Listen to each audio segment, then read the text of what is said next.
ഉടമ്പടി എന്ന് പറയുമ്പോൾ ദൈവം ഉദ്ദേശിക്കുന്നത് ബയലാറ്ററൽ എഗ്രിമെൻ്റ് അല്ലേ? ഉടമ്പടി എന്ന് പറഞ്ഞാൽ എന്താണ്? ബയലാറ്ററൽ എഗ്രിമെൻ്റ് എന്ന് വെച്ച് കഴിഞ്ഞാൽ ഉഭയകക്ഷി കരാറ്. ഉഭയകക്ഷി എന്ന് വെച്ചാൽ രണ്ട് കക്ഷികൾ തമ്മിൽ.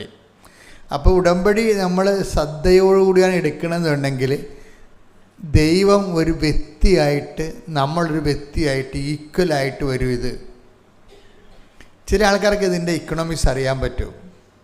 ഞാനും ദൈവവും ഇപ്പോൾ ഒരു ഉടമ്പടിയിലാണ്. അപ്പോൾ അതുകൊണ്ട് ചില ആൾക്കാർ എന്തെല്ലാം പ്രശ്നം വന്നാലും തളരത്തില്ല. എന്താ കാര്യം?